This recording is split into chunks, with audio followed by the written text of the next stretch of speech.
अस्सलाम वालेकुम, welcome back to my channel yes academy. तो यहाँ पे हम आदम जी का 2024 का सिंधी का कैसे पेपर डिस्कस करने वाले हैं।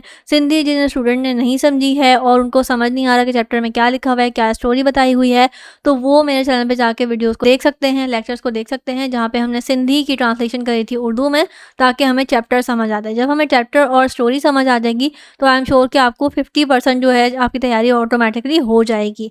यहाँ पे हम डिस्कस करने वाले हैं क्या चैप्टर्स के अंदर जो सवाल थे वो इंपॉर्टेंट है। ये हमारे पास पांच सगोर यानी आप सल्लल्लाहु अलैहि वसल्लम के चैप्टर से आया हुआ है, जो हमारे पास सिंधी की बुक में मौजूद है। हज़रत सलमान फारसी रज़ियल्लाहु अन्हु के चैप्टर से आया हुआ है। उसके अलावा यहाँ पे हमारे पास हज़रत इमाम जाफ़र सादिक अलैहिस्सलाम के चैप्टर से आया हुआ है। इसके अलावा हमारे पास एक और चैप्टर से आया हुआ है। फिर हमारे पास ये कायद-ए-आज़म शागिर्दन की नसीहत, कायद-ए-आज़म के चैप्टर के अंदर 3 पार्ट्स थे, शागिर्दन के भी थे, तो हमने उसको भी देखा था। शागिर्दों के लिए कायद-ए-आज़म ने क्या फरमाया था, क्या नसीहत की थी, तो ये बहुत इंपॉर्टेंट चैप्टर है, आपने इसको ज़रूर देखना है।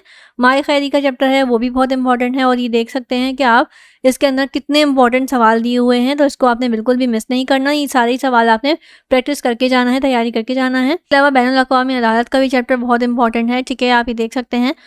वादी माई यानी कि जो बढ़ाई वाला चैप्टर था, जो हमने डिस्कस किया था कि वो जो हुनर सिखाने के लिए जो शर्त बताई थी, वो हमने यहाँ पे डिस्कस करनी है। यहाँ पे ऑलरेडी चैप्टर पे ऑलरेडी मेंशन भी है सवाल के अंदर, यकीन मोहकम यानी कि इत्तेहाद तंजीम यकीन मोहकम वाला जो चैप्टर है वो भी यहाँ पे सवाल आया हुआ है उस चैप्टर से। उसके अलावा मौलाना दीन मोहम्मद वफ़ाई के बारे में आया हुआ, उससे रिलेटेड सवाल आया हुआ है, ठीक है। उसके अलावा डिज़ाइन एंड रंगन यानी कि जो अदरक का चैप्टर था, वो भी हमने डिस्कस किया था कि अदरक का चैप्टर किस तरह से इंपॉर्टेंट है, क्या क्या प्रोसेस होता है, कितने डिज़ाइनों में आती है, क्या रंग होते हैं, कहाँ कहाँ बनती है। मीरंजी इखलाक की बाबत यानी कि जो मीरंजी इखलाक का जो चैप्टर है बेसिकली, वो हमने डिस्कस किया था कि उसको क्या अच्छा लगा और उसको क्या कल्चरल डिफरेंस लगा।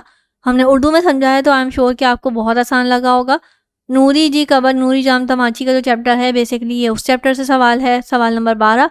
कल्होड़ों के यानी कि जो सिंध की जो तारीख बयान की हुई थी, सिंधी अदब जी मुख्तसर तारीख, ये उस चैप्टर से रिलेटेड सवाल है। सलीम वडीक जो सलीम क्यों नहीं पढ़ता था, अरशद और सलीम का जो चैप्टर था, स्टोरी थी सारी, वो हमने अच्छे से पढ़ी थी।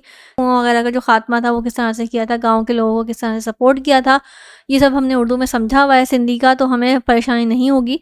बादशाह पहरियून, ये जो बादशाह का जो ख्वाब वाला चैप्टर था, 2-3 ख्वाब जो उसने देखे थे, फिर उसकी ताबीर बताई थी, तो ये सारी चीज़ें जो है वो हमने डिस्कस की हुई हैं, आपको सारी चीज़ें समझ आ रही होंगी। यहाँ पे हमारे पास उसके अलावा है, यहाँ पे हमारे पास बेसिकली ये नज़म का सवाल है, ठीक है। यहाँ पे ऑलरेडी मेंशन भी है शायर, तो ये हमारे पास पोएम की ट्रांसलेशन हमने समझी हुई है, तो हमें पता होगा। यहाँ पे हमारे पास डई यानी कि दिया का जो हमारे पास नज़म है, ये उसके बारे में है। संधि हासिल करने लाए केड़ी सलाह तो दे, इस्लाम जी कलमे लाए शायर केड़ी दुआ करे, यानी कि नज़म का ही सवाल है। नसरपुर का आगे हमारे पास एक और 19वां सवाल। उसके अलावा जंग गई फसाद जो बात, ये बहुत इंपॉर्टेंट क्वेश्चन नंबर 20 जो है वो बहुत इंपॉर्टेंट है, आपने इसको अच्छे से प्रैक्टिस और तैयारी करके जानी है। सिंधी बिल्कुल सही लिख के आनी है, नुक्ते वगैरह बिल्कुल प्रॉपर होने चाहिए। रद विचार ये हमने देखा था सारा का सारा, ठीक है, खाने पीने से रिलेटेड था, किचन वगैरह के रिलेटेड था ये। उसके अलावा आ जाते हैं ग्रामर पोर्शन में, तो यहाँ पे हमारे पास अहम जुमला यानी कि इन सारे अल्फाज के जुमले आपको आने चाहिए, ये मैं आपके साथ शेयर कर दूंगी। अगर आप लोगों को चाहिए तो मुझे कमेंट बॉक्स में ज़रूर बताइएगा। उसके अलावा अहम लफ्ज़ ज़िद बताने हैं, अहम लफ्ज़ ज़िद भी बहुत आसान होते हैं। आई एम श्योर कि आपके पास नोट्स होंगे, और अगर आपके पास नहीं है और इन सारी चीज़ों के आपको सोल्यूशन चाहिए तो आप मुझे कमेंट बॉक्स में ज़रूर बताइएगा। मैं इंशाअल्लाह कोशिश ज़रूर करूँगी कि आपको प्रोवाइड कर दूँ, ठीक है। ये आ गए अहम मुज़क्कर मोनर्स, ठीक है। अच्छा, यहाँ पे सिंधी में अक्सर ये होता है कि मुज़क्कर की मोनर्स भी आपको दे सकते हैं लिखने के लिए, तो आइए आपने बिल्कुल सही से अच्छे से याद करके जाना है।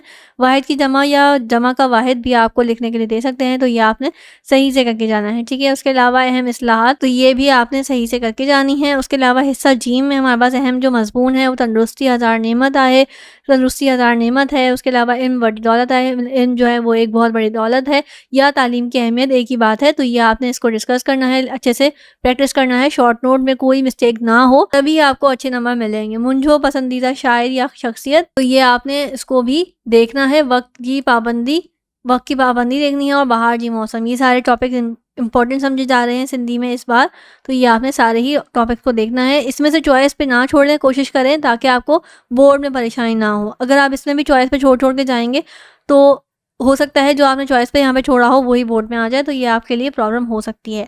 अहम दरख्वास्त जो भी हैं वो आपके पास यहाँ पे है, स्कूल में दाखिले के लिए हैं। उसके अलावा शादी का दिन मनाने के लिए दरख्वास्त लिखनी होती है। आप ये भी हमारे पास इंपॉर्टेंट समझी जा रही है। इस साल मोकल लाए यानी कि छुट्टी के लिए दरख्वास्त इंपॉर्टेंट समझी जा रही है। इलाकी जी सफाई यानी कि इलाके की सफाई के लिए, पिकनिक मनाएं यानी कि पिकनिक मनाने के लिए, फ़ीस माफ़ी के लिए और ईद मिलादुन्नबी मनाने के लिए दरख्वास्त इंपॉर्टेंट समझी जा रही हैं। ये सारे टॉपिक्स हैं। ख़ास और ख़त में चॉइस आती है तो इसलिए यहाँ पे या लिखा हुआ है। ख़त के जो स्टूडेंट्स ख़त अटैम्प्ट करेंगे तो वो उनके लिए यहाँ पे है दोस्त की कराची घुमण लाए ख़त, यानी कि दोस्त को कराची घुमाने के लिए ख़त लिखना है। उसके अलावा दोस्त की बीमारी के सेहतयाबी के लिए ख़त लिखना है। इम्तिहान में कामयाबी के लिए ख़त लिख सकते हैं। वालिद की किताब कहीं कॉपियाँ ख़रीदन यानी कि वालिद साहब से कॉपियाँ और किताबें ख़रीदने के लिए पैसे चाहिए तो वो आपने ख़त में लिखना है। तो ये सारे टॉपिक्स इस वक्त समझे जा रहे हैं इम्पॉर्टेंट आपके बोर्ड एग्ज़ाम के लिए।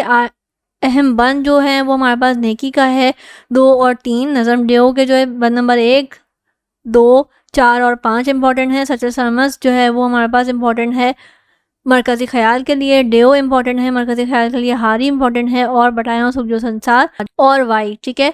ये सारे टॉपिक हैं इम्पॉर्टेंट मरकज़ी ख़याल के लिए। और ख़ुलासे के लिए हमारे पास अजरक, भाता बारन, नसरपुर, हज़रत सलमान फ़ारसी रज़ियल्लाहु अन्हु, मीरंज दरबार, हुनर दौलत, माही खैरी और जेड़ो राग तेड़ो बाग, ये सारी चैप्टर्स बहुत ज़्यादा इंपॉर्टेंट हैं। जिन्होंने सिंधी नहीं समझी हुई, मैं फिर आपको रेकमेंड करूँगी कि चैनल पे जाके ट्रांसलेशन एक दफ़ा देख लें। आई एम श्योर कि वो आपको बहुत ज़्यादा हेल्पफुल होने वाली है और आपको सारे टॉपिक्स मिनट में समझ आ जाएंगे। मुश्किल से एक चैप्टर की ट्रांसलेशन 3 मिनट की होगी, वो आपको बहुत हेल्प करेगी। दुआ में याद रखिएगा, फ्रेंड्स के साथ भी शेयर कीजिएगा वीडियोज़ को। टिल देन अल्लाह हाफ़िज़।